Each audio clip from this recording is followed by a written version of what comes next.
She was already dead. At least, that's what Naomi Brooks told herself as the ocean dragged her under, lungs burning, arms clawing at nothing, the surface shrinking above her like a closing eye. She had survived a man who set her apartment on fire while she slept inside. She had survived flying to South Korea with $200 and a suitcase full of fear. She had survived 6 months of hiding, of looking over her shoulder, of flinching every time a door slammed too hard. But she was not going to survive this. The water filled her mouth, her nose, her chest. Her body was shutting down. The last thing she saw before the black took everything was the blurred glow of a yacht she never should have been on, music still pumping, champagne still flowing, 300 people laughing above her while she died below them. Then nothing. But 100 feet above her, standing on the upper deck with a glass of whiskey he'd already forgotten, a man who controlled half of Seoul's underworld watched a flash of white dress and brown skin vanish over the railing, and something inside him, something he had murdered years ago, something he had buried beneath blood and money and the kind of power that made governments nervous, detonated back to life. Kang Do-hyun dropped a crystal glass worth more than most people's rent, ripped his jacket at the seams tearing it off, and vaulted over the railing of his own yacht before his bodyguard could even open his mouth. He didn't know her name. He didn't know that the woman sinking into the dark had a cigarette burn on her left shoulder, a souvenir from a man who punished her for coming home 15 minutes late. He didn't know that someone on his yacht had been paid 50 million won to push her into that water. He didn't know that saving her life was going to destroy every rule he'd ever built his empire on. He just knew, with a certainty that terrified him, that if she died tonight, something in him would die with her. He hit the water like a blade. Cold swallowed him whole. He kicked down into the blackness, arms sweeping, fingers reaching, and for 3 seconds that stretched into eternity, he found nothing. Then his hand closed around fabric. Then skin. Then he pulled.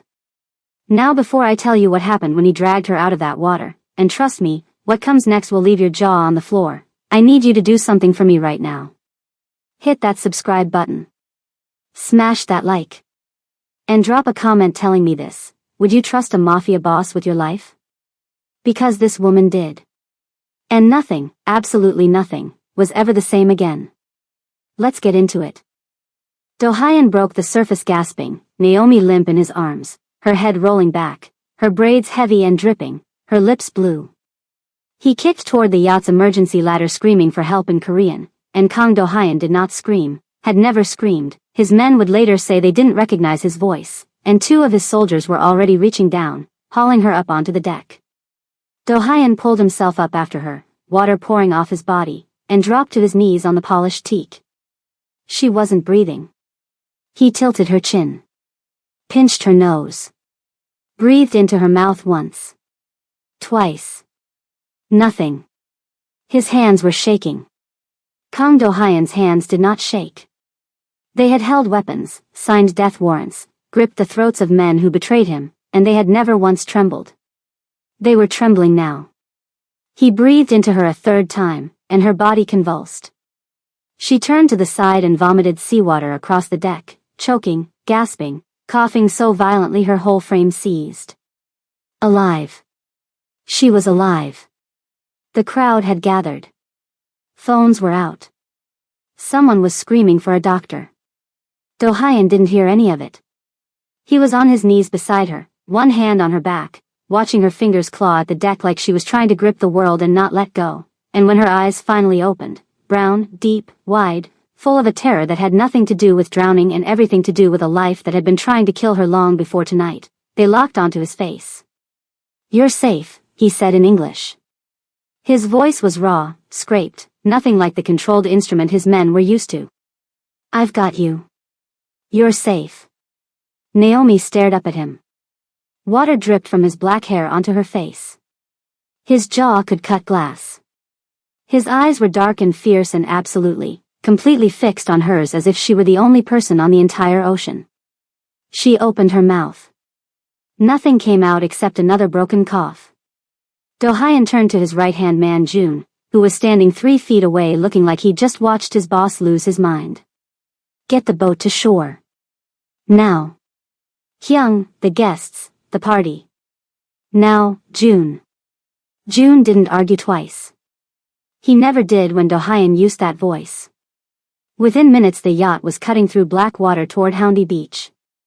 Do-hyun stripped off his ruined jacket and wrapped it around Naomi's shoulders. She was shaking so hard her teeth cracked against each other, and she still hadn't spoken a full sentence. He stayed beside her the entire ride, one hand on her back, steady, warm, unmoving. When they reached the marina, Naomi tried to stand. Her knees gave out like they'd been cut. Do-hyun caught her before she hit the ground, and she grabbed the front of his soaked shirt with both fists, not a choice, an instinct, the involuntary grip of a drowning woman finding solid ground, and he lifted her. Carried her off the yacht. Carried her to the black SUV idling on the dock. June opened the door. Do-hyun slid inside with her still in his arms. Hospital? June asked from the driver's seat. Naomi's first real words came out wrecked and barely audible. No. No hospital. Please. No. Do-hyun studied her face. The refusal wasn't stubbornness.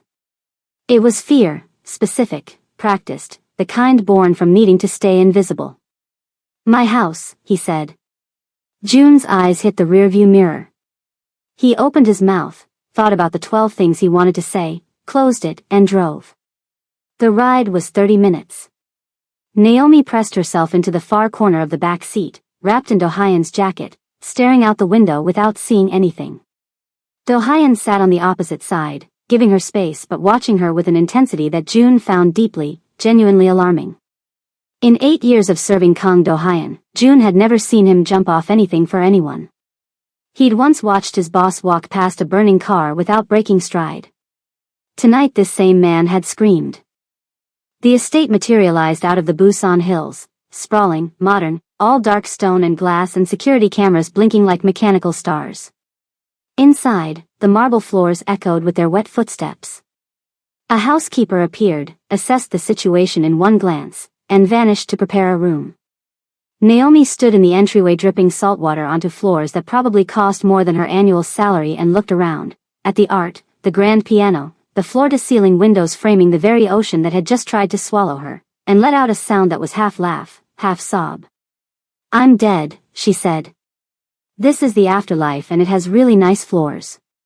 You're not dead, Do-hyun said. He stood a few feet away, arms at his sides, still dripping. I made sure of that.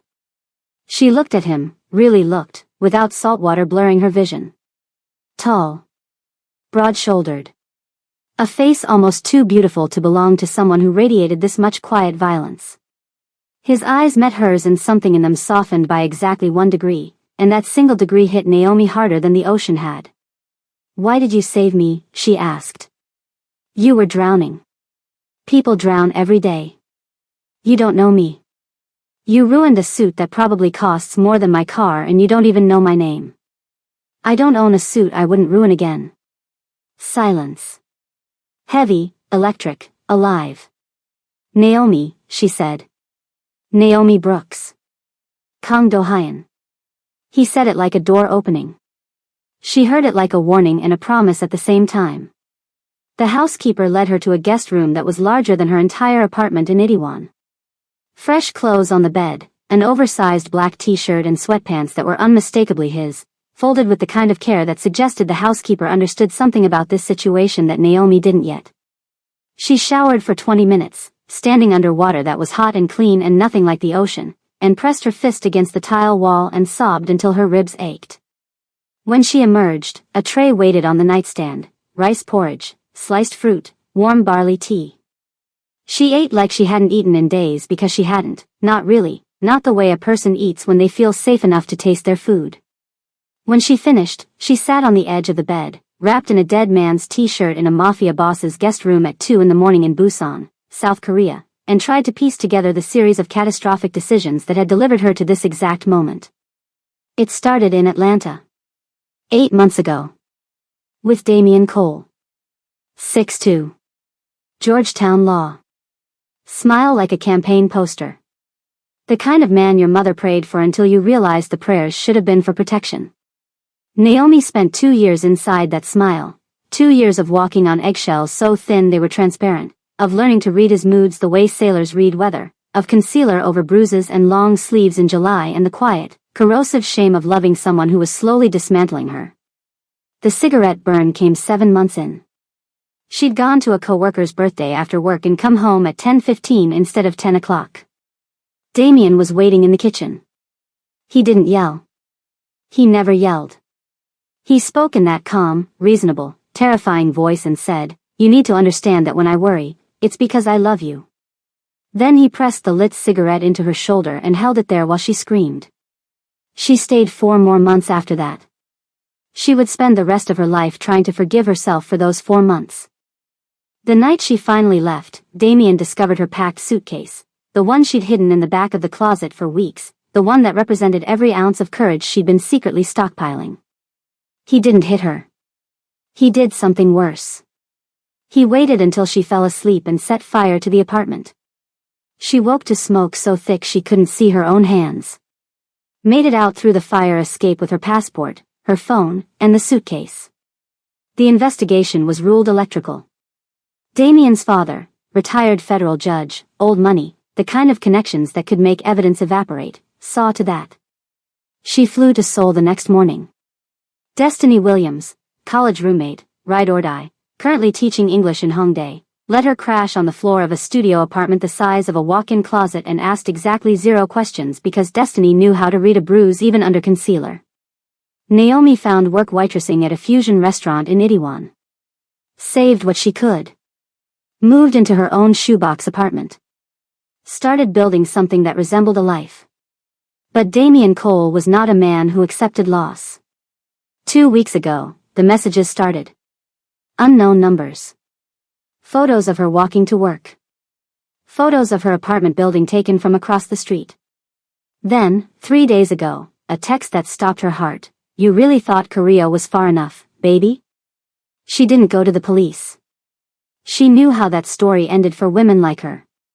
When Destiny's friend invited them to a yacht party in Busan, some lavish affair thrown by Seoul's elite, Naomi said yes because she needed one night where she wasn't checking over her shoulder every 11 seconds. She didn't know the yacht belonged to Kang Do-hyun. She didn't know his name, his reputation, or the fact that the last person who crossed him had left the country in a wheelchair. She'd been standing at the railing, face tilted toward the stars, trying to remember what breathing without fear felt like, when someone hit her from behind. Not a bump. A shove. Deliberate, violent, targeted. She went over the railing before she could even scream. Now she was in a crime lord's guest room wearing his t-shirt, and the universe was laughing. She slept. Barely. Woke to sunlight and the smell of coffee and 3 disorienting seconds of not knowing where she was before everything crashed back. The water, the cold, the hands pulling her up, the dark eyes. She sat up fast enough to make her head spin. A knock at the door. "Come in," she said, pulling the blanket up reflexively. It wasn't Do-hyun. It was June, early 30s, sharp-featured, with the rigid posture of a man perpetually 2 seconds from reaching for a weapon. He gave her a nod that was polite in execution but suspicious in energy. "Mr. Kang requests your company for breakfast." Requests. Or requires. Something that might have been the ghost of amusement crossed June's face. With Mr. Kang, the difference is mostly theoretical. She followed him downstairs to a dining room that opened onto a view of the ocean, the same ocean, sparkling now, almost mocking in its beauty. Do-hyun was already seated at the head of a long table, dressed in a black turtleneck and slacks, reading a tablet, looking like he'd had a full night's sleep and hadn't been diving into freezing water 12 hours ago. His hair was pushed back from his face. He looked up the moment she entered, and his eyes tracked her the way they'd tracked her all night, with a focus that felt like a physical touch. "Sit," he said, gesturing to the chair beside him. Not across from him. Beside him. She sat. A woman brought out a spread that could have fed a small army: Korean dishes, Western dishes, fruits, pastries, 3 different types of juice. "I didn't know what you liked," Do-hyun said, "so I had them prepare everything. You know, most people just ask." "I'm not most people." "Yeah." She picked up a piece of toast. "I'm getting that." He let her eat in silence for exactly 90 seconds, long enough to be polite, short enough to make clear he had something on his mind. Then he set down his tablet. I reviewed the security footage from last night. Her hands stopped moving. There are cameras on every level of that yacht, he continued. 47 of them. What they show is not an accident. A man, average build, black cap, face obscured, walked directly toward you at the railing. The angle of contact was deliberate. He pushed you and disappeared into the crowd within 4 seconds. Professionally done. Naomi set down the toast. Her appetite was gone. Do you know who would want to hurt you? Do-hyun asked. The silence stretched like a wire about to snap. Naomi. The way he said her name, firm but not cruel, commanding but not threatening, cracked something inside her chest that she'd been holding together with willpower and duct tape. My ex, she whispered. His name is Damien Cole. She told him everything. Not the edited version she'd given Destiny. Everything. The charm that became control. The control that became violence. The cigarette. The fire. The flight to Seoul. The photos. The text message. She told it dry-eyed because she'd already cried an ocean's worth of tears for Damien Cole and she refused to give him any more. Do-hyun listened without interrupting. When she finished, the silence that followed was different, heavier, darker, charged with something that made the hair on Naomi's arms stand up. His expression hadn't changed, but his eyes had. They'd gone from dark to black, not the black of the ocean but the black of something that burns too hot for light. He burned your home, Do-hyun said quietly. With you inside it. Yes. And followed you across the world. Yes. And paid someone to push you off my yacht. I think so. Yes. Do-hyun picked up his coffee cup with absolute precision, took a measured sip, and set it down. No one is untouchable, Naomi. I don't care who his father is. I don't care what connections he has. The man who did this to you is going to answer for it. Why? Her voice cracked on the word despite her best efforts. Why do you care? You pulled me out of the water, fine, thank you, I owe you my life. But this, getting involved in my mess, this isn't your problem. It became my problem when someone used my yacht to try to murder a woman. That's not why you care and we both know it. The words hung in the air between them. Do-hyun looked at her, and for one unguarded second, the mask slipped. The CEO mask, the crime lord mask, the untouchable man mask, and underneath was something raw and startled and almost afraid. No, he admitted. It's not. He gave her 2 choices. Return to her apartment in Itaewon, where she was clearly a target, or stay at the estate until the situation was resolved. Naomi wanted to refuse. Every independent bone in her body, every lesson she'd learned about relying on men who offered safety with strings attached, screamed at her to walk out the door and handle her own life. But she wasn't stupid.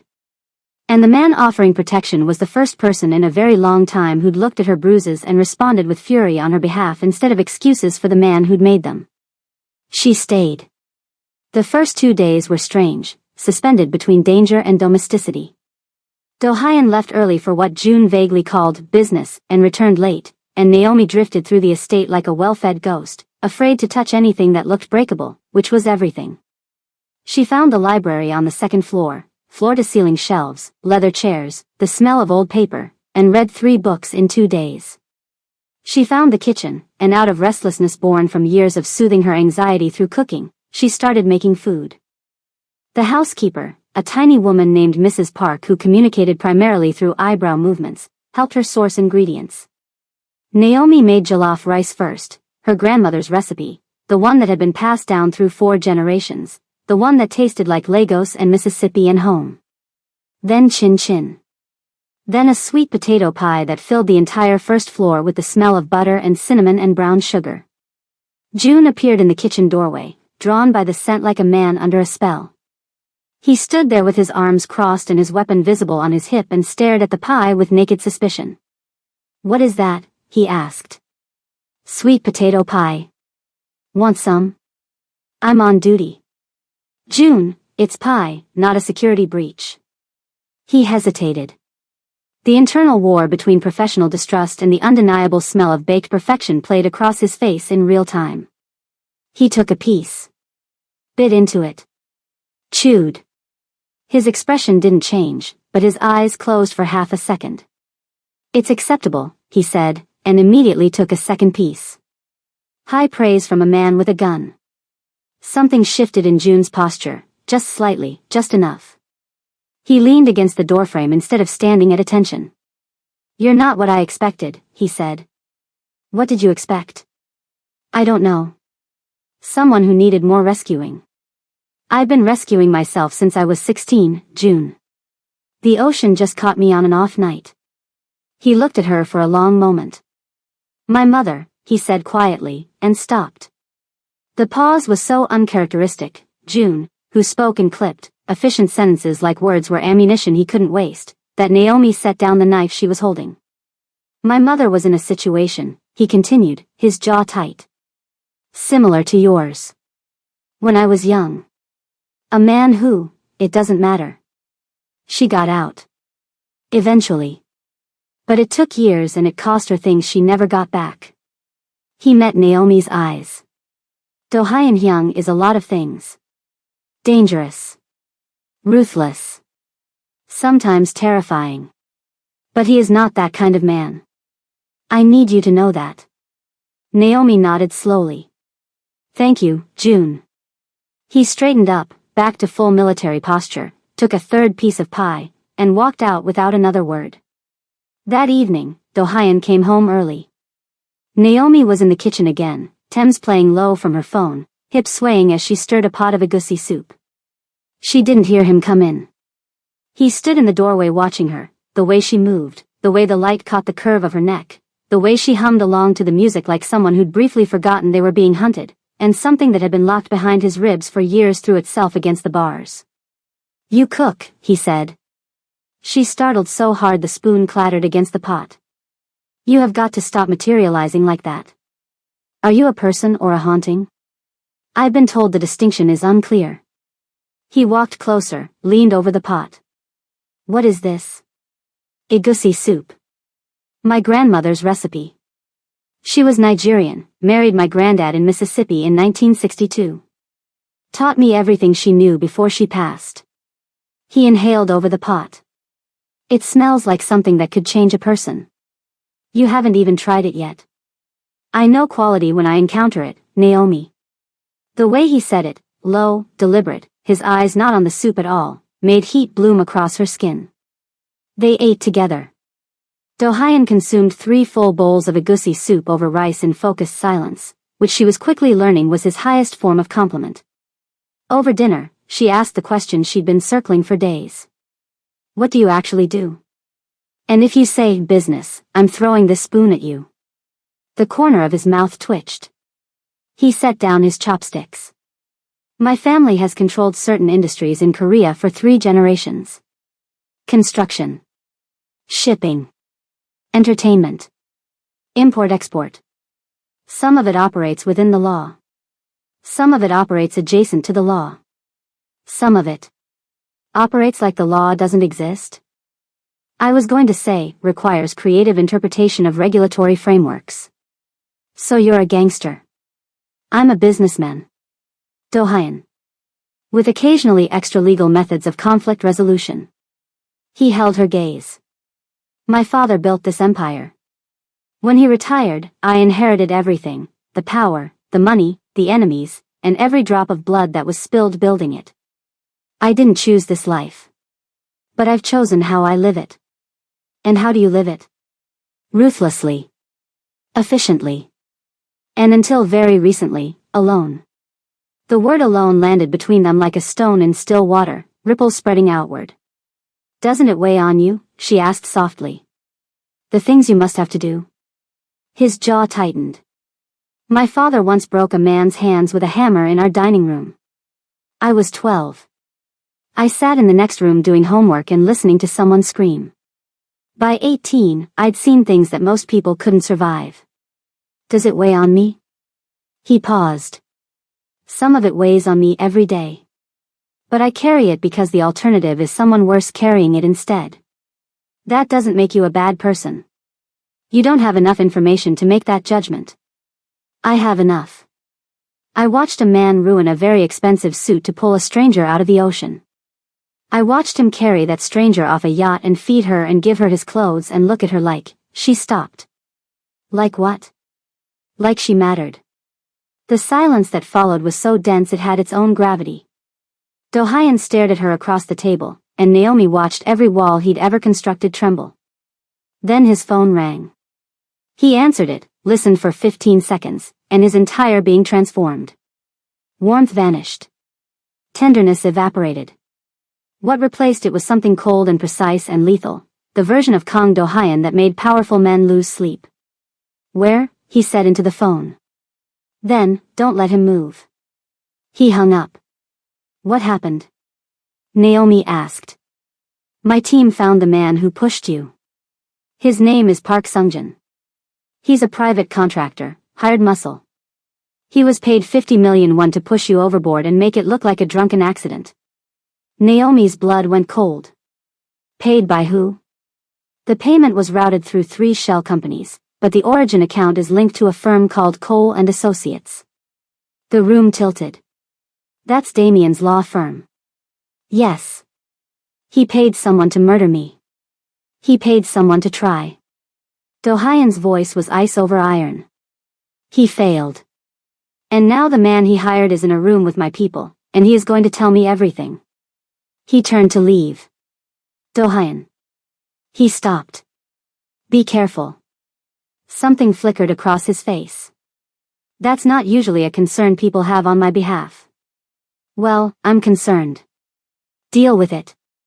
That almost smile again, barely there, gone in a flash, devastating.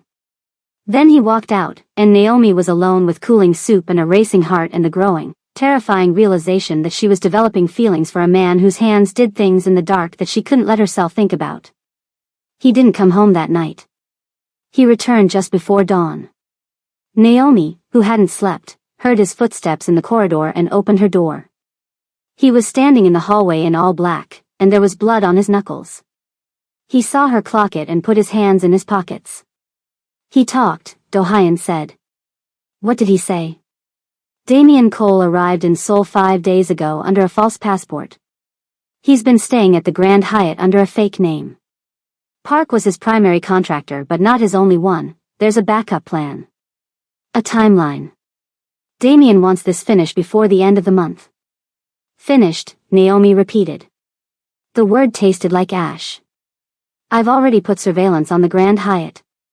Every exit, every floor, every car that enters the parking structure. He's not getting near you.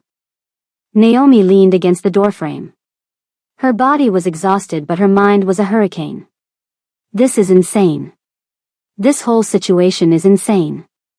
3 weeks ago I was waitressing in Itaewon and now I'm in a crime lord's house at 4 in the morning looking at blood on his knuckles that's there because of me. The blood is not because of you. The blood is because of a man who was paid to drown a woman. That's on him, not on you.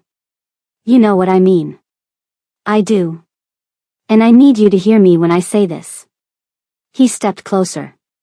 Close enough that she could smell the night on his clothes, the copper tang of someone else's blood, and underneath it something warm and clean that was just him. You did not cause any of this. Not Damien. Not the fire. Not the ocean. None of it. You survived it. There's a difference. Her eyes burned. People keep telling me I'm strong. I'm so tired of being strong. Then stop. Just for tonight. You don't have to be strong in this house. A tear slipped down her cheek before she could catch it. Do-hyun reached out, slowly, carefully, giving her every chance to pull away, and brushed it off her cheekbone with his thumb. His hand was warm. His knuckles were split and bruised and she could feel the roughness of broken skin against her face, and somehow that imperfection, that evidence of violence done in her name, made the tenderness of the gesture hit 10 times harder. Thank you, she whispered. Don't thank me. Why not? Because if you thank me, this becomes a transaction. And I don't want this to be a transaction, Naomi. Then what do you want it to be? He didn't answer. But he didn't move his hand from her face, and his eyes, God, his eyes, said everything his mouth wouldn't. "Good night," he said finally, and stepped back, and the loss of his touch felt like stepping out of sunlight into shade. The next 3 days lived in a strange twilight, danger pressing against the windows, something fragile and luminous growing inside the walls. Do-hyun assigned 2 of his best men to Naomi's security, but within the estate, they built a world that felt impossible and temporary and precious. He showed her the garden behind the house, roses his mother had planted before cancer took her, still blooming, still tended by a gardener who'd worked for the family for 30 years. She talked to them, Do-hyun said, looking at the flowers with an expression Naomi had never seen on his face. She believed plants grew better when you spoke to them kindly. A pause. She was the only person who ever spoke to me kindly. Naomi's chest ached. She wanted to reach for him but sensed that this was a wound he didn't let people touch. She taught him to cook jollof rice instead. He stood beside her in the kitchen, sleeves rolled to his elbows, following her instructions with the same lethal precision he applied to everything, and when he accidentally grabbed the sugar instead of the salt and dumped 2 tablespoons into the pot, Naomi screamed and he stared at the ruined rice with the expression of a man whose pride had just been assassinated. "It's fine," he said, picking up a spoon. "It's still edible." Do-hyun, "It tastes like candy corn and shame." He ate 3 spoonfuls with a completely straight face before she physically took the spoon away from him, and she laughed so hard she had to hold the counter, and the sound of her laughter did something to his face that she filed away in the part of her heart she was rapidly losing control of. But on the 4th morning, something happened that nearly destroyed everything. Naomi was looking for a book she'd left in the study, a room she'd been told was fine to use, a room lined with shelves and dominated by a massive oak desk. She found the book on the desk. She also found, tucked under a leather portfolio, a manila folder. It was open. Inside were photographs. Of her. Not the kind Damien had sent, surveillance shots, stalker angles. These were different. These were comprehensive. There were photos of her apartment in Itaewon, her workplace, her walking route. There were printed copies of her passport, her visa application, her employment records, her social media profiles. There was a background check, thorough, invasive, covering everything from her credit score to her grandmother's maiden name. And paperclipped to the front of the folder was a note in Korean that she couldn't fully read, but she recognized 2 things, June's handwriting, and the date on the note. It was dated the morning after the yacht party. The morning Do-hyun had sat across from her at breakfast and asked her about Damien as if he didn't already know. As if he hadn't already ordered a complete investigation into her life before she'd even woken up. The folder trembled in her hands. Her vision blurred. A voice inside her, Damien's voice, always Damien's voice, whispered, "He's controlling you. Just like I did. He's gathering information, building a cage, making you dependent. You traded one prison for another." When Do-hyun came home that evening, Naomi was sitting in the living room with the folder on the coffee table in front of her. She was not crying. She was past crying. She was in the cold, clear place beyond tears where decisions get made. He saw the folder and stopped in the doorway. His face didn't change, but something behind his eyes shifted, the recognition that he'd been caught, followed by a rapid calculation of how to respond. She saw both things happen in real time. "Before you say anything," Naomi said, her voice controlled, "I want you to understand what this looks like to me. A powerful man brings a vulnerable woman into his home. While she sleeps, he runs a complete background investigation on her. He learns everything about her, where she works, where she lives, who she knows, and he doesn't tell her.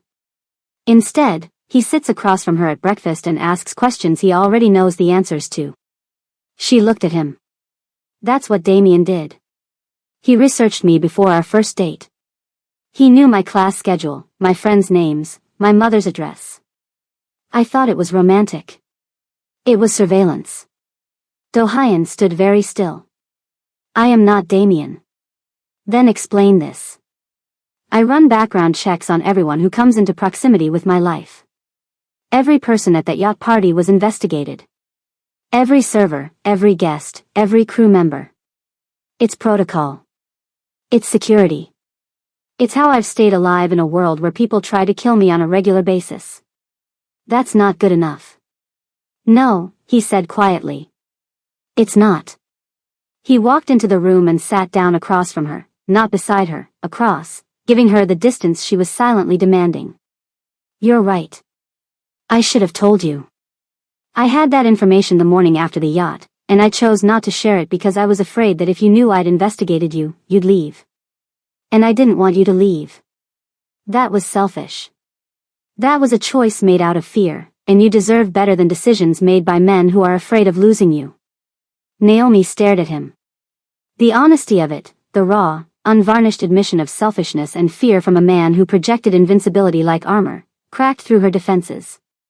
If you are anything like him, she said slowly, if there is any part of this that is about control, about owning me, about keeping me where you can manage me, I will walk out that door right now. I will take my chances with Damien. I would rather face the man trying to kill me than be caged by the man claiming to save me. I know, Do-hyun said. And the fact that you would, the fact that you'd choose danger over a comfortable prison, is one of the reasons he stopped. One of the reasons you what? He looked at her with an expression that stripped away every layer, the CEO, the crime lord, the heir, the mask upon mask upon mask, until what was left was just a man sitting across from a woman, terrified. I have never been in love, he said. I don't know if what I'm feeling is love or obsession or insanity or all three. But I know that when I look at you, something in me goes quiet. The noise, the constant, relentless noise of this life, it stops. And I have been looking for silence my entire life. Naomi's composure shattered. Not dramatically, not a collapse or a sob, but a single fracture, visible in the way her shoulders dropped and her breath caught and her eyes went bright. If you ever investigate me again without telling me, she said, I will put cayenne pepper in every single thing I cook in this house. Understood. And I'll start with the coffee. That seems excessive. Try me, Kang Do-hyun. The tension broke. Not completely, there were things that would take time, trust that would need to be earned in inches rather than miles, but the worst of it released, and what was left was two people who had both been hurt enough to know that trust was not a gift but a construction project, built beam by beam, day by day. He reached across the table and offered his hand, palm up. Open. Not grabbing. Not pulling. Offering. She took it. That night, Damien called. Naomi's phone rang at midnight. Unknown number. She answered it sitting on her bed, door open, Do-hyun's footsteps audible 1 floor below. Naomi. Damien's voice, silk over razors, intimacy weaponized into a tone that could make you forget what his hands had done. Baby, please. Just listen to me. Just let me talk. I have nothing to say to you. Then just listen. Please. His voice cracked. I know what I did was wrong. The fire, God, Naomi, the fire. I wake up every night thinking about it. I dream about you in that apartment and I can't breathe. I can't, he broke off. She heard him breathing hard. Was he crying? I'm sick, Naomi. I know that. I've been seeing someone, a therapist. I'm on medication now. I'm trying to change. I swear to God I'm trying. Something ancient and conditioned inside her, the part that had believed him 100 times before, the part that had mistaken tears for transformation, stirred. She felt it wake up like a reflex, and it terrified her. If you wanted to change, you wouldn't be in Seoul, she said. Her voice was steady but her hands were shaking. You wouldn't have sent someone to push me off a yacht. Silence. A beat too long. And when Damien spoke again, the mask slipped. Just for a second, just enough. I didn't send anyone to push you off anything. I have security footage, Damien. Another silence. Longer. When his voice returned, the tears were gone. The silk was gone. What was underneath was the real Damien, cold, precise, predatory. You're making a mistake, Naomi. Your little Korean protector thinks he's untouchable, but I've been making calls. I have friends in places that your boyfriend's money can't reach. Government contacts. Intelligence contacts. One phone call and his entire empire comes under investigation. Are you threatening? I'm telling you how the world works. Come home. Come back to me willingly, and this all goes away. Your friend Destiny stays safe. Your boyfriend stays in business. Everyone wins. Except me. You'll learn to be happy again. You were happy with me once. I was never happy with you. I was afraid of you. And there is a difference. She hung up. Blocked the number. Set the phone down on the nightstand with hands that wouldn't stop trembling. Do-hyun appeared in her doorway 30 seconds later. He'd heard. Of course he'd heard, this house was wired like a command center. He tried the crying first, Naomi said flatly. Then when that didn't work, he switched to threats. That's his pattern. Vulnerability, then violence. Every single time. Do-hyun crossed the room and sat on the edge of the bed beside her. Not touching her. Just present. Just solid. He mentioned Destiny, Naomi said, and her voice finally broke. He knows about Destiny. I'll put protection on her tonight. He mentioned bringing down your organization. Let him try. Do-hyun's voice carried the quiet confidence of a man whose family had survived 3 generations of attempts at destruction. My father built relationships with every administration for 30 years. The current Minister of Justice was at my birthday party last month. Damian Cole is a mid-level attorney from Atlanta with a retired judge father. He is not equipped for this fight. He doesn't fight fair, Do-hyun. Neither do I. The difference is, I'm better at it. He looked at her, and beneath the iron certainty, she saw the question he wouldn't ask. Are you okay? I almost believed him, she whispered. When he was crying. For about 3 seconds, I almost believed he was sorry. That's not weakness. That's what happens when someone conditions you to confuse their pain with your responsibility. She looked at him, startled. That's a very therapist thing to say. I've been in therapy for 4 years. You, the Mafia CEO, go to therapy? Every Tuesday at 3. Dr. Yoon thinks I have control issues. Dr. Yoon is a genius. He almost smiled. She leaned her head against his shoulder, the first time she'd initiated contact, and felt him go completely still. Then slowly, carefully, like a man handling something he was terrified of breaking, he put his arm around her. They stayed like that until she fell asleep. When she woke in the morning, he was gone, but there was a blanket over her that hadn't been there before, and on the nightstand next to her phone was a single rose from the garden. If you are still here, you are my people and I love you for it.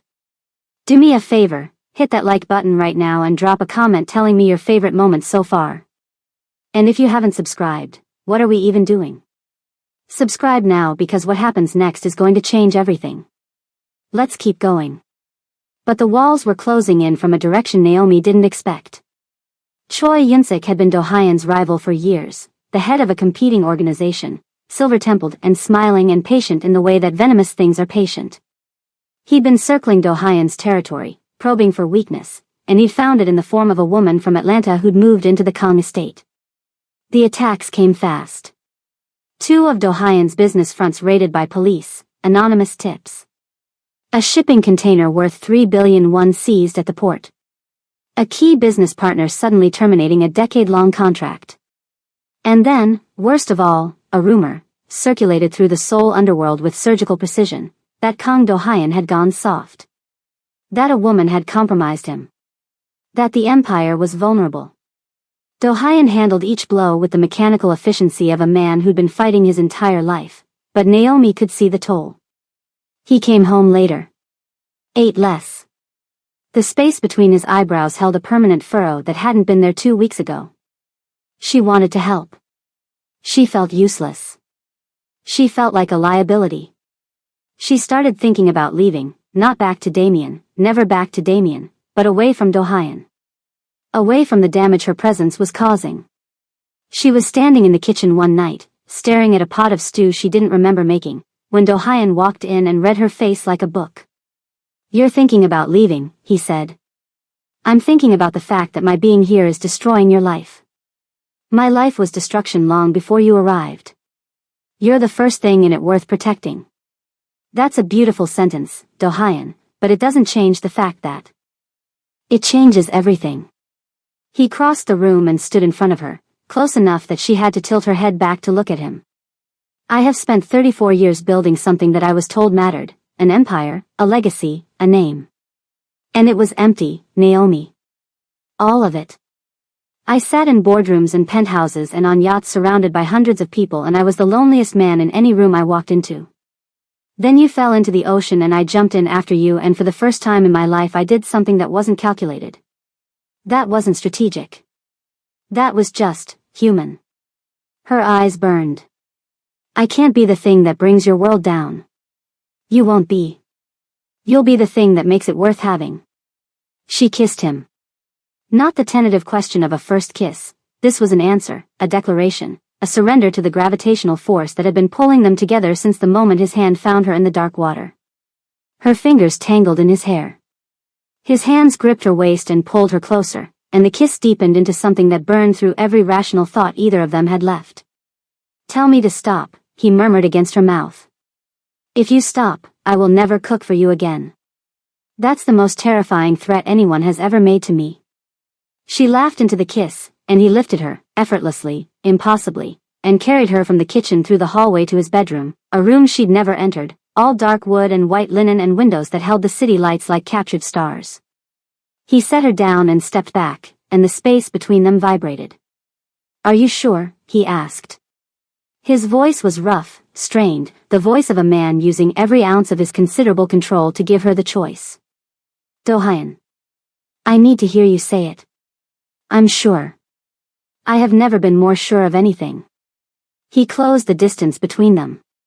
His hand came up to her face, the same way it had that night in the hallway, gentle, almost reverent, and he kissed her again, slower this time, deeper, with an attention to detail that she should have expected from a man who noticed everything. His lips traced from her mouth to her jaw to the curve of her neck, and she shivered, and his hands found the hem of her shirt and paused. Still sure, he whispered against her skin. Ask me one more time and I'll. He pulled the shirt over her head. She reached for his, and when it was gone, she pressed her palm flat against his chest and felt his heartbeat, fast, hard, desperate. This man who controlled everything could not control this. The scar on his left side caught the light, and she traced it with her fingertips. Does it hurt? She asked. Not anymore. She leaned down and kissed the scar, and he made a sound, low, broken, involuntary, that she felt in her bones. They fell into each other like the tide. Every touch was a conversation, her hands learning the language of his body, his mouth writing poems against her skin that she would feel for days. He touched her like she was precious and she touched him like he was human, and both of those things were exactly what the other needed. When they came together, the world outside, Damien, Yunsik, the empire, the danger, ceased to exist. There was only this room, this bed, the sound of his name in her mouth and the weight of his body and the way he looked at her in the aftermath, wrecked, open, transformed, like she'd reached inside his chest and rearranged everything. They lay tangled together in the dark, her head on his chest, his fingers tracing slow patterns on her shoulder, carefully avoiding the cigarette scar, always avoiding it, a tenderness that said more than any words could. I've never had this, he said quietly. Sex. No. I've had this. Whatever this is. This feeling of wanting to tell someone everything. Of wanting to stay in one place. Of wanting morning to come slowly. Naomi pressed her lips to his chest. You're not what I expected either. What did you expect? I don't know. More guns. Less vulnerability. There are 17 guns in this house. And yet here you are, completely defenseless. Only with you. He tightened his arms around her. Only ever with you. The betrayal came 3 days later, and it came from inside the house. Do-hyun received a call at 6 in the morning from one of his captains. 3 more operations had been hit overnight, a construction project halted by sudden permit revocations, a nightclub shuttered by a surprise health inspection, a warehouse raided by customs. The timing was surgical. The information was specific. Someone inside the organization was feeding intelligence to Yunsik. Do-hyun sat in his study and systematically reviewed the access logs for every piece of compromised information. It took him 4 hours. When he finished, his face was the color of concrete. He called June. Bring me Taemin. Naomi was in the garden when they brought him in. She knew Taemin. He was one of the 2 guards assigned to her personal security. Mid-20s, quiet, always positioned at the east gate. He'd been polite. Professional. He'd once brought her a cup of tea without being asked. Through the study window, she watched Do-hyun stand behind his desk and look at Taemin with an expression that made her stomach drop. How long? Do-hyun asked. Taemin didn't pretend. Maybe he knew there was no point. 3 weeks. How much did he pay you? Enough. Taemin's voice was flat, resigned. My mother is sick, Hyung. The treatments, they're not covered. Yunsuk offered. Don't call me Hyung. You lost that right when you sold information that put people in this house at risk. Do-hyun's voice was quiet. Terrifyingly quiet. She was your assignment, Taemin. You were supposed to protect her. I never gave them information about her. I swear. Only business operations. I would never. You gave them access. Access to this estate. Access to our security protocols. Access to the rotations of every guard on this property. Do-hyun leaned forward, and even through the glass, Naomi could feel the temperature drop. If Yunsuk had decided to act on that information, if he'd sent men to this house instead of to our businesses, they would have walked right through the gaps you created. Taemin's face crumbled. I didn't, I wasn't trying to. Get him out of my sight, Do-hyun said to June. I'll decide what to do with him tonight. After Taemin was escorted out, Naomi found Do-hyun standing at the study window, staring at the garden. His fist was clenched at his side. She could see blood between his fingers. He'd been digging his nails into his palm. I vetted him personally, Do-hyun said without turning around. I chose him for your detail because I trusted him. Because I thought, he stopped. I put you at risk. You didn't. He did. He's my responsibility. Everyone in this house is my responsibility. Naomi walked up behind him and uncurled his fist, finger by finger, revealing 4 red crescent marks on his palm. She laced her fingers through his and squeezed. You can't control everyone, she said. You can't carry everyone. Even you, Do-hyun. Watch me. I am watching you. And what I see is a man who's about to bleed through his own hand because he thinks betrayal is a personal failure instead of someone else's choice. Stop it. He turned to face her. The look in his eyes, guilt, fury, exhaustion, and underneath it all, a fear so raw it made her ache, took her breath away. If something had happened to you because of him. It didn't. If it had. It didn't. I'm here. I'm right here. Focus on what's real. He pulled her against him and held her so tight she couldn't breathe, and she let him, because sometimes the strongest thing you can do for someone is let them hold on. But the crisis wasn't over. It was escalating. 2 nights later, the attack on the estate. 2 of Yunsuk's men came over the east wall at 2 a.m., the exact gap in the patrol rotation that Taemin had sold. June's team intercepted them in the garden, and the confrontation was brief and decisive. But the message was clear, Yunsuk was no longer probing. He was striking. And he wasn't working alone. When Do-hyun's tech team traced the communications on the captured men's phones, they found something that turned the entire game sideways. Yunsuk had been in contact with Damian Cole. The American attorney and the Korean crime lord had formed an alliance, Damian providing legal and government pressure from the outside, Yunsuk creating chaos from the inside. They were working together to dismantle Kang Do-hyun's empire and, once the dust settled, deliver Naomi back to Damian. When Do-hyun showed Naomi the evidence, she sat in his study and felt the walls of the world shrink. They're working together, she said. Damian and Yunsuk. Yes. Because of me. Because of power. You're the excuse. The real target has always been me. Yunsuk wants my territory. Damian just wants to hurt you. Their interests aligned. So what do we do? Do-hyun sat on the edge of his desk and looked at her. I'm calling a meeting. All the family heads. Yunsik included. I'm ending this in one night. How? I've spent the last 2 weeks building a case, financial records, communications intercepts, Yunsik's payments to Taemin, his alliance with a foreign national to undermine Korean business interests. I also have Damian Cole's complete file, every crime, every fraud, every act of violence.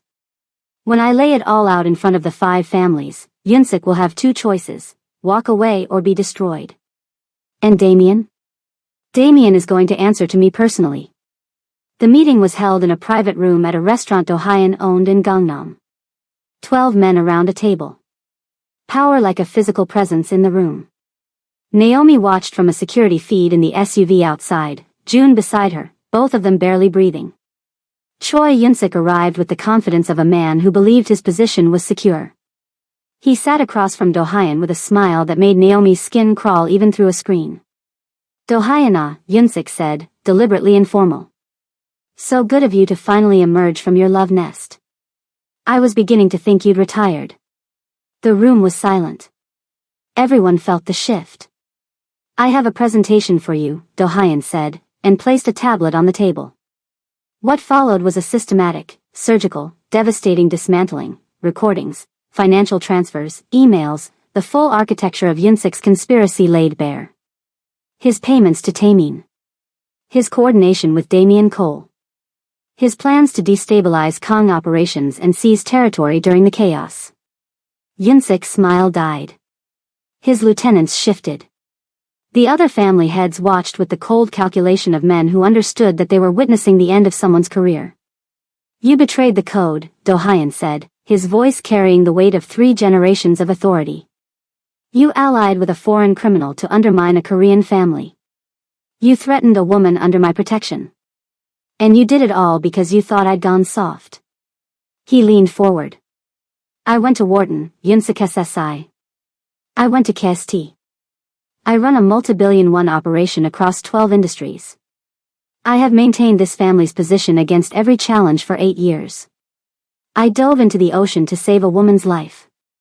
And you think that makes me soft? His voice dropped. Softness would have been letting you continue. What I'm doing now is mercy. And it's the last mercy you'll receive from me. He looked at the other family heads. I move that Choi Yunsik be stripped of his seat and his territories be redistributed. All in favor. Every hand at the table went up. Every single one. Yunsik's face contorted. He stood so fast his chair crashed backward. This is a coup. No, Dohayan said. This is consequences. Yunsik's mouth opened for what would have been a threat, but June, who had materialized in the doorway like a particularly well-armed ghost, simply shook his head once. The threat died unspoken. Yunsik walked out. His lieutenants, after a moment of hesitation, did not follow him. They stayed seated. New allegiances formed in the silence. Now, Dohayan said, straightening his cuffs.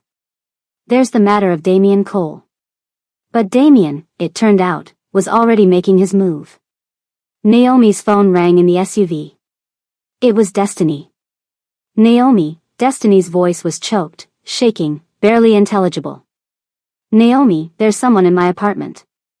He broke the door. I'm in the bathroom. Naomi, please. The line went dead. Naomi's scream brought June to his feet.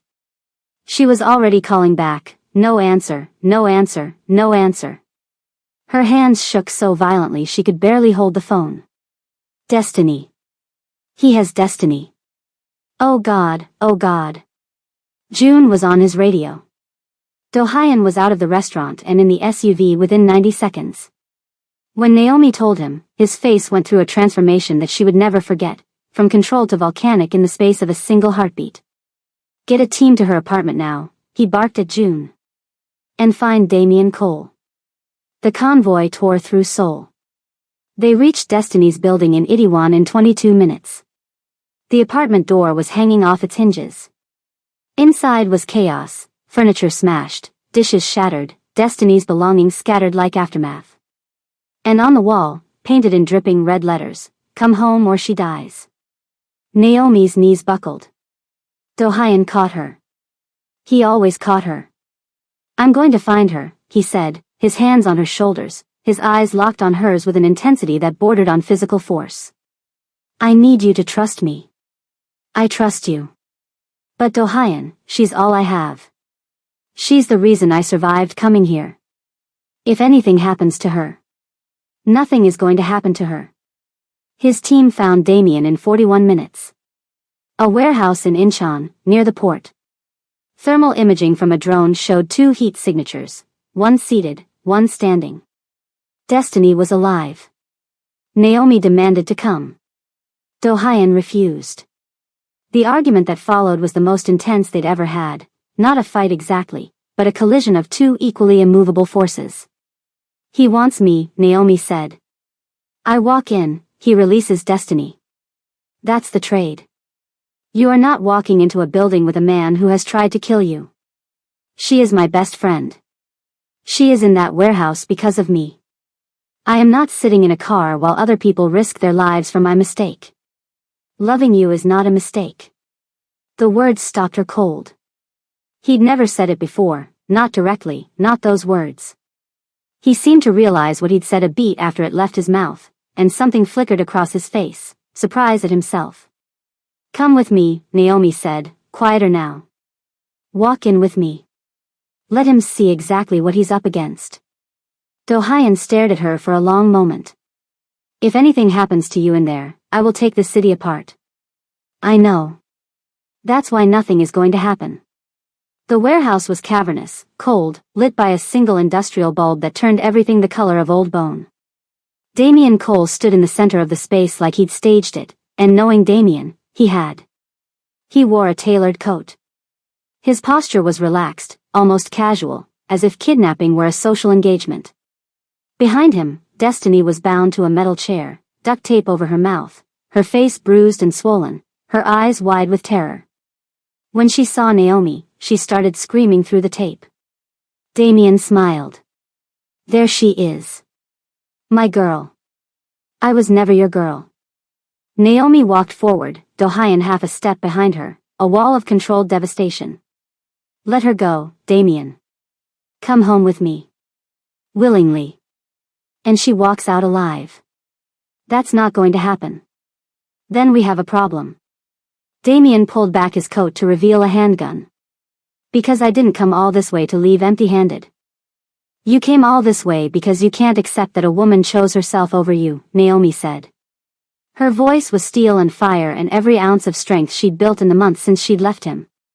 You can't accept that I looked at you, at the charm, the money, the Georgetown degree, the judge daddy, and decided I'd rather be broke and alone in a foreign country than spend one more day being afraid of the man I shared a bed with. Damien's smile cracked. The mask slid. Underneath was the rabid, possessive fury she knew so well, the face that had preceded every bruise, every burn, every broken thing. You think your boyfriend is different? Damien snarled. He's a criminal. A gangster. He's killed people, Naomi. He's never killed me. Which is more than you can say. Damien raised the gun. Last chance.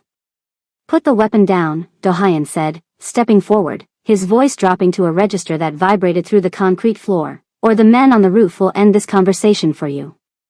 A red laser dot appeared on Damien's chest. Then a second one on his hand. 2 snipers, Do-hyun said. Sergeant Yu on the north beam, he's ex-military special forces, 200 confirmed engagements, and he is very bored tonight. Corporal Han on the south beam, younger, less patient, itchy trigger finger. I'd recommend you don't test him. Damien's hand trembled. The gun wavered. Here is what happens now, Do-hyun continued. You put the gun down. You release the woman.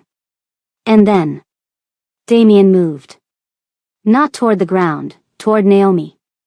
The gun swung toward her, and Do-hyun was already moving, already launching himself between the barrel and the woman behind him, and the shot cracked through the warehouse like the sky splitting open.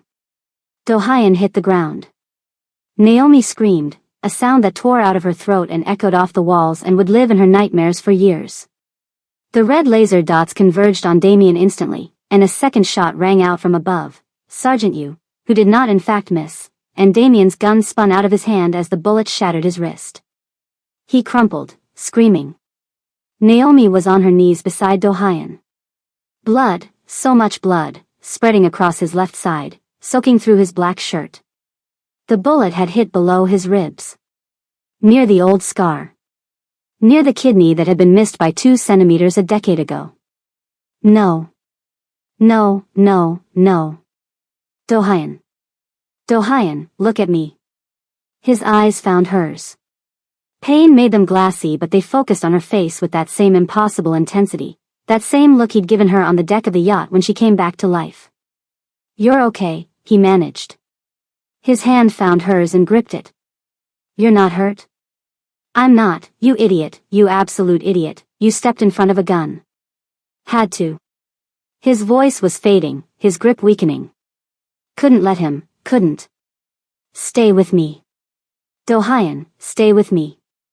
June was there, hands pressing against the wound, shouting for a medic. Men swarmed Damien, who was writhing on the ground clutching his shattered wrist. Someone cut Destiny free. But Naomi saw none of it. She saw only Do-hyun's face, pale beneath the warehouse light, his blood on her hands, his eyes fighting to stay open. You don't get to die, she told him, her voice wrecked, her hands shaking, pressing down on the wound alongside June's. You don't get to pull me out of the ocean and make me fall in love with you and then die in a warehouse in Incheon. That is not how this story ends. Do you hear me, Kang Do-hyun? The faintest ghost of that almost smile. Bossy, he whispered. You haven't seen Bossy yet. Stay. Alive. The medic arrived. The ambulance arrived. They loaded Do-hyun onto a stretcher and Naomi climbed in after him and held his hand the entire way to the hospital, and she did not let go. Not when they wheeled him into surgery. Not when June had to physically remove her from the operating room doorway. Not even then. She stood outside the door with his blood drying on her clothes and her hands still curled around the ghost of his grip and waited. 4 hours. The surgery took 4 hours.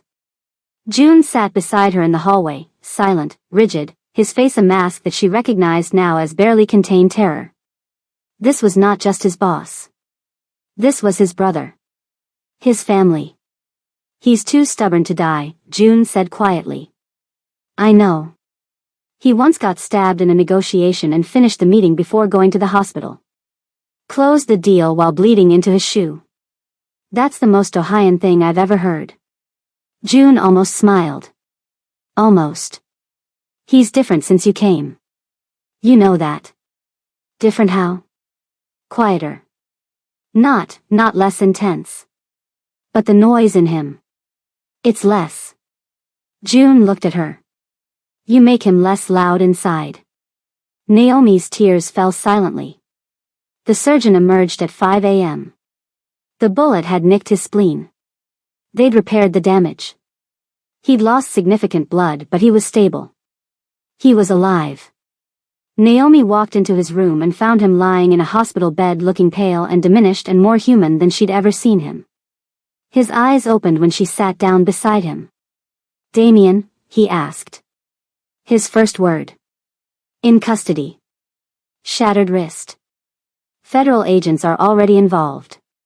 He's done. Destiny? Safe. Bruised but okay. She's in a room down the hall. She told me to tell you that you're, and I'm quoting, absolutely insane, and also she wants the recipe for that porridge your housekeeper makes. That flicker at the corner of his mouth. And you? Naomi took his hand, carefully, mindful of the 4. I'm furious at you. For saving your life? For stepping in front of a bullet, you impossible man. You could have died. But I didn't. But you could have. Some things are worth the risk. Don't you dare make this romantic. You are in a hospital bed with a hole in your side. And you're holding my hand and crying and calling me impossible. I think it's already romantic. She leaned forward and pressed her forehead to his. Don't ever do that again. I can't promise that. Do-hyun. I can't promise not to protect you. It's not a choice. It's what I am. You said I was more than what I do. Well, this is who I am. The man who jumps. The man who steps in front. Whether it's an ocean or a bullet, I will always put myself between you and the thing trying to hurt you. That's not going to change. She kissed him, gently, barely there, tasting salt from her own tears. Then I'll just have to keep you alive, she said. Someone has to. Damien Cole was transferred to federal custody within 72 hours. The evidence Do-hyun's team had compiled was catastrophic: financial fraud, stalking across international borders, attempted murder, kidnapping. His father's connections couldn't save him this time. There were too many eyes, too many agencies, too much evidence. Damien would spend years in a cell.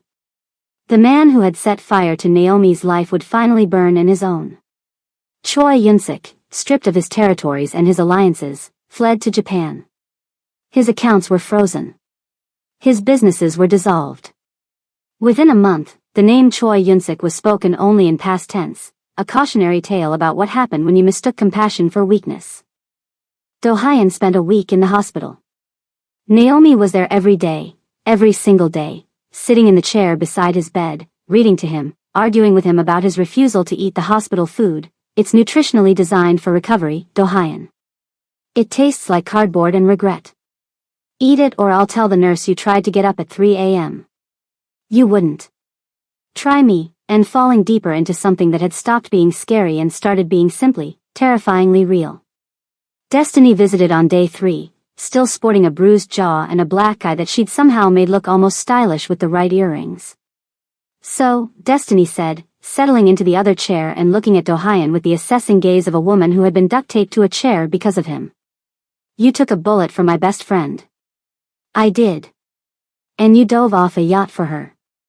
Also true. And you make her do that thing with her face, that thing where she looks like she just got told Christmas is every day forever. I don't know about that one. She's doing it right now. Naomi threw a pillow at Destiny's head. I am not. Girl, you are literally glowing. This man is shot and you're glowing. You're so gone it's embarrassing. Destiny turned back to Do-hyun. If you hurt her, I don't care how many snipers you have on speed dial. I will find you and I will end you and they will never find the body. Understood, Do-hyun said, with what Naomi recognized as genuine respect. Cool. Now where's that porridge? 2 weeks after Do-hyun came home from the hospital, Chairman Kang came to the estate. Unannounced. He stepped out of a black sedan in a suit that cost more than most people's mortgages and looked at Naomi, who was standing in the garden among his dead wife's roses, with an expression she couldn't read. So, the chairman said. You are the woman my son took a bullet for. And you are the man who raised a son stubborn enough to step in front of one. The chairman's mouth twitched. He sat on the garden bench. Naomi sat beside him. My son has responsibilities, the chairman said. To this family. To our name. I arranged a match for him, Yoon Soo-yeon. Beautiful. Connected. Appropriate. With respect, Chairman Kang, your son is a grown man who just survived a gunshot wound protecting someone he loves. I think he's earned the right to choose his own life. Love. He said it like a word in a foreign language. My generation did not have the luxury of love. But your son's generation does. And he chose me. Not because I'm connected or wealthy or appropriate, but because I saw him. The real him. Not the CEO or the crime lord or the heir. The man underneath all of it. The man who talks to his mother's roses when he thinks no one is watching. The chairman went very still. She talked to them too, Naomi said softly. He told me. She believed things grow better when you speak to them with kindness. She paused. I think she was right. For a long moment, the only sound was the wind through the rose bushes. When Chairman Kang spoke again, his voice was different, rougher, thinner, carrying a weight that had nothing to do with business or legacy. My wife would have liked you, he said. She was fierce. Stubborn. Impossible to outmaneuver. His eyes were bright. She made a peach pie once. Terrible. Too much sugar. I told her it was perfect. Naomi reached across the bench and laid her hand over his. He didn't pull away. Bring your pie next Sunday, he said, clearing his throat. My wife's favorite restaurant. Private room. Anne, he stood, straightened his jacket, reassembled his armor. Tell my son I expect grandchildren. Eventually. I'll relay the message. He left. Naomi sat alone in the garden and released a breath she'd been holding for what felt like weeks. When Do-hyun heard, when she told him about the conversation, about the pie invitation, about the grandchildren comment, he sat on the edge of their bed, not his, not anymore, and pressed his palms over his eyes. You made my father cry in a garden, he said. I didn't make him cry. He had allergies. He doesn't have allergies. Then he was moved by the roses. He was moved by you. Everyone is moved by you. You are a force of nature and I am terrified of you. Good. He pulled her into his lap and kissed her temple and held her there, and the bullet wound in his side ached, but the ache in his chest, the one that had lived there for years, the hollow place where loneliness had made its home, was gone.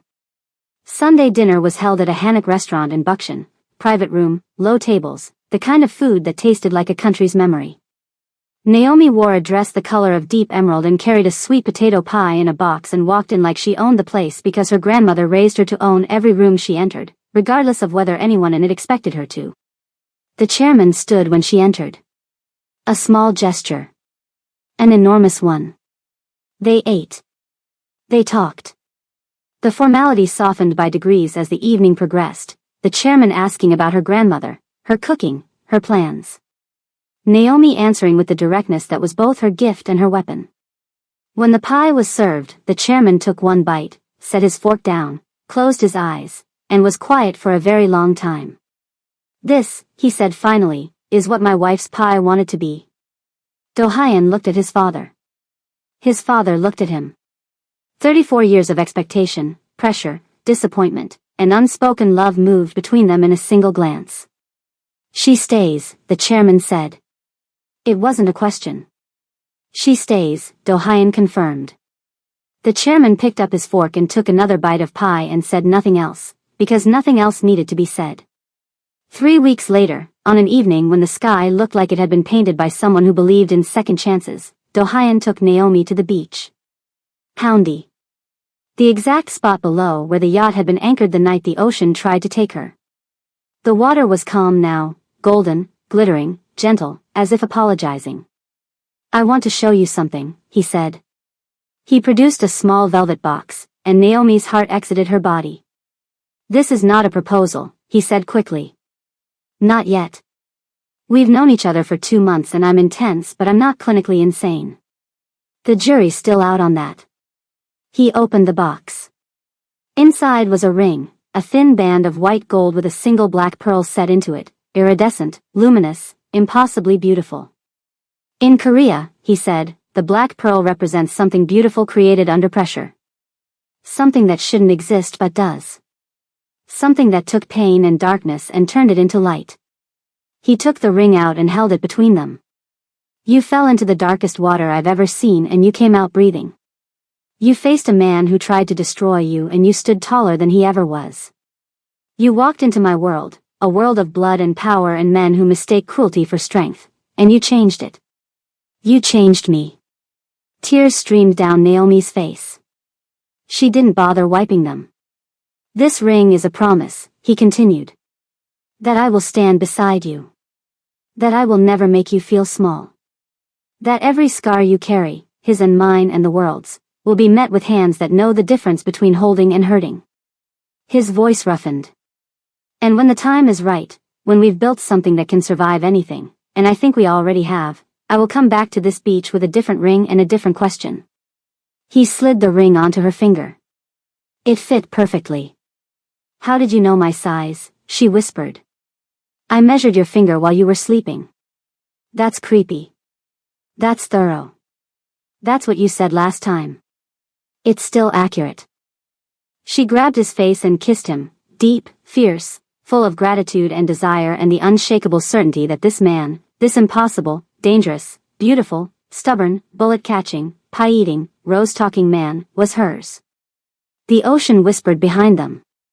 The city glowed above. And Naomi thought that maybe the universe wasn't cruel at all. Maybe it was just specific. Maybe it had pulled her through fire and water and darkness so she could end up here, on this beach, with this ring on her finger and this man's heart in her hands. I love you, she said. I think I've loved you since you ruined the jollof rice and ate it anyway. He laughed, full, real, the laugh of a man who'd forgotten he knew how and was remembering in real time. I love you. I loved you before I knew your name. I loved you the moment you disappeared under the water and my body moved before my mind could catch up. That's the most romantic thing anyone has ever said to me. Don't get used to it. I have a reputation. Your reputation is terrifying. Thank you. That wasn't a compliment. I'm choosing to receive it as one. They stood on the shore of their beginning, forehead to forehead, as the sun finished its descent and the stars took their shift. His phone buzzed in his pocket, because in Do-hyun's world, there was always another fire, always another enemy, always another crisis waiting in the wings. Tonight, the phone went unanswered. Tonight, the Mafia boss and the woman the ocean couldn't keep held each other on a beach in Busan and breathed. 3 hours later, long after they'd returned to the estate, long after they'd fallen asleep tangled together in their bed with the windows open and the sea air drifting through, Naomi's phone buzzed on the nightstand. She didn't hear it. Do-hyun didn't hear it. June, monitoring the security feeds downstairs, didn't see it. The message was from an unknown number. No name. No greeting. Just 6 words that would have turned Naomi's blood to ice if she'd been awake to read them. Damien was never working alone, sweetheart.